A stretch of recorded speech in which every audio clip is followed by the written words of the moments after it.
नमस्कार मित्रांनो, आपल्या सर्वांसाठी आता आपला मित्र उदयला घेऊन आला अनोखा व्हिडिओ पाहण्या सर्वांच्या आवडता यूट्यूब चॅनल शेती मित्र करतो आता मनापासून स्वागत।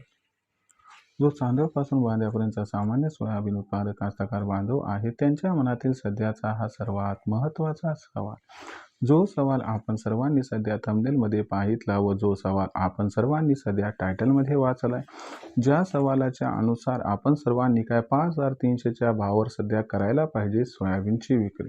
जसा हा सवाल सध्या तुमच्या मनात उपस्थित झालाय तसाच हा सवाल सध्या माझ्याही मनात उपस्थित झालाय की आपण सर्वांनी काय करायला पाहिजे। 5300च्या भावावर सध्याच्या कंडिशनला सोयाबीन विकायला पाहिजे का मग 5300च्या दरावर सोयाबीन न विकता आपण सर्वांनी आणखीन तेजीची वाढ बघत या ठिकाणी थांबायला पाहिजे। कशात होऊ शकतो सामान्य सोयाबीन उत्पादक कास्तकार बांधवांचा जास्तीत जास्त फायदा? चला तर मग या सर्वात महत्त्वाच्या यक्ष प्रश्नांची जाणून घेऊयात अचूक उत्तरे। जर आपल्या सर्वांना सुद्धा यक्ष प्रश्नांची अचूक उत्तरे जाणून घ्यायची असतील तर आपण सर्वांनी व्हिडिओ हा शेवटपर्यंत पहा। जिथे व्हिडिओ पाहत असताना आपल्या सर्वांना मनापासून आवडल्यासारखं वाटेल तिथल्याच व्हिडिओला लाईक करा। जास्तीत जास्त सामान्य सोयाबीन उत्पादक कास्तकार बांधवापर्यंत हा महत्त्वाचा व्हिडिओ पाठवण्यासाठी जरूर व्हिडिओला शेअर करा आणि आतापर्यंत जर आपण सर्वांनी चॅनलला सबस्क्राईब केलं नसेल तर सबस्क्राईब करून नोटिफिकेशन बेल ऑल करा। याच्यामुळे येणारा प्रत्येक व्हिडिओ आपल्या सर्वांनी या ठिकाणी मिळत राहतो आता सतत। जो चांद्यापासून बांध्यापर्यंतचा सामान्य सोयाबीन उत्पादक कास्तकार बांधव त्यांच्या मनातील सद्यस्थितीचा हा सर्वात महत्त्वाचा सवाल आहे, जो सवाल सध्या तुमच्या माझ्याने आपल्या सर्वांच्या मनात सुद्धा उपस्थित झालाय की सध्या देशांतर्गत बाजारामध्ये सोयाबीनची दर पातळी 5300च्या दरावर आहे। मग अशा परिस्थितीमध्ये आपण करायला काय पाहिजे?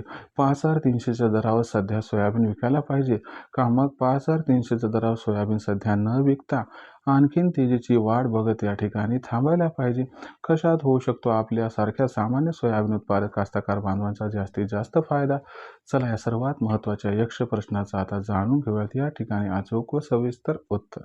जर आपण सर्वांनी बघितलं तर सध्याच्या कंडिशनला देशांतर्गत बाजारामध्ये जो सोयाबीनचा बाजारभाव आहे तो बाजारभाव आहे या ठिकाणी 5200, 5300, 5400 म्हणजे सरासरी दर पातळी ही सध्या 5300च्या आसपास आपणास दिसत आहे। मग 5300च्या आसपास सोयाबीनचा भाव तर सध्या मग इथं आपण सोयाबीन विकायला पाहिजे का थांबायला पाहिजे? तर याच्यासाठी भविष्यात सोयाबीनचा बाजारभाव हा कसा राहू शकतो बघणं गरजेचं आहे।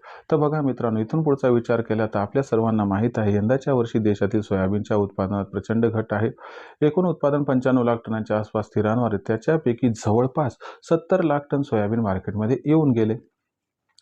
इथून पुढे आपण जर बघितलं तर सोयाबीनची जेवढी गरज आहे ती आपण भागू शकत नाहीत, म्हणून सोयाबीनसाठी खूप जास्त प्रमाणात सोयाबीन लागणार। सोयाबीन जास्त प्रमाणात लागणार म्हणजे त्याची मागणी प्रचंड वाढणार, म्हणजे इथून पुढे दिवसागणिक सोयाबीनची मागणी वाढताना दिसणार आहे। पण आता आपलं जे उत्पादन व्हायचं होतं ते झाले, त्याच्यात काय आता वाढ पुढच्या दिवाळीपर्यंत होणार नाही। अशा परिस्थितीमध्ये सोयाबीनचा पुरवठा मात्र दिवसागणिक कमी होत जाणार आहे आणि हे सर्वात महत्त्वाचं कारण आहे की ज्याच्यामुळे इथून पुढे सोयाबीनच्या बाजारात प्रचंड तेजी येणार आहे, ज्याच्यामुळे सोयाबीनचा भाव मार्च महिन्याच्या पूर्वार्धात 5500 पार तर उत्तरार्धात 6500च्या आसपास पोहोचणार आहे। जाणकारांच्या मते मार्चच्या एंडिंगला किंवा एप्रिलच्या मध्यावरती सोयाबीन 6000ला गवसणी सुद्धा घालू शकतो। मग अशा परिस्थितीत सामान्य सोयाबीन उत्पादक कास्तकार बांधव संभ्रमात आहे की त्यानं सोयाबीनची विक्री कधी करायला पाहिजे। तर माझा तुम्हाला सल्ला आहे की आपण सर्वांनी सोयाबीनची विक्री ही सोयाबीनचा भाव 5500च्या वरी मार्च महिन्यात गेला की तिथून पुढे टप्प्याटप्प्याने करावी। कारण कसं आहे, भाव वाढतोय असं म्हणत आपण थांबायचं नाही, कारण अचानक भाव कोसळला तर तो हजार रुपयापर्यंत कोसळत आहे। त्यामुळं आपण स्वतःचं नुकसान करून घेऊ नका, एकदा सोयाबीन विकू नका। 5500च्या वर सोयाबीनचा भाव जसा पोहोचला तसा टप्प्याटप्प्यात सोयाबीनचा विक्रीचा विचार आपण करायला काही हरकत नाही। असं केलं तर आपला फायदा होईल। याचा अर्थ काय की 5300 दर आपण सर्वांनी सध्या अजिबात सोयाबीनची विक्री करायचीच नाही। तर हे होतं आपल्या प्रश्नाचं समर्पक उत्तर। हे उत्तर आपणास कसं वाटलं कमेंट सेक्शनमध्ये लिहून कळवा। काही प्रश्न असतील तर पाठवत चला, येणाऱ्या व्हिडिओच्या माध्यमातून देईल सोल्युशन। भविष्यात देशात सोयाबीनचा बाजारभाव कशा पद्धतीने राहील याबद्दल अधिक वाचूक माहिती जाणून घेण्यासाठी पाहत राहा आवडतं यूट्यूब चॅनल शेती मित्र। व्हिडिओमधील माहिती आवडली असेल तर व्हिडिओस लाईक करा, सामान्य कास्तकार बांधवापर्यंत हा व्हिडिओ पाठवण्यासाठी व्हिडिओ शेअर करा व चॅनलला सबस्क्राईब करून नोटिफिकेशन बेल ऑल करा। यामुळे येणारा प्रत्येक आपल्याला मिळत राहतो या ठिकाणी सतत। तर मित्रांनो, अशाच एका नवीन व्हिडिओसह मी आपला मित्र उद्याला आपल्या सर्वांना आवडतं यूट्यूब चॅनल शेती मित्र मिळत राहायचं सातत्याने। तोपर्यंत सर्व शेतकरी मित्रांचे व कास्तकार बांधवांचे आजच्या व्हिडिओत आपला मित्र उद्याला हा मनापासून व्यक्त करतो आपल्या सर्वांचे खूप खूप आभार।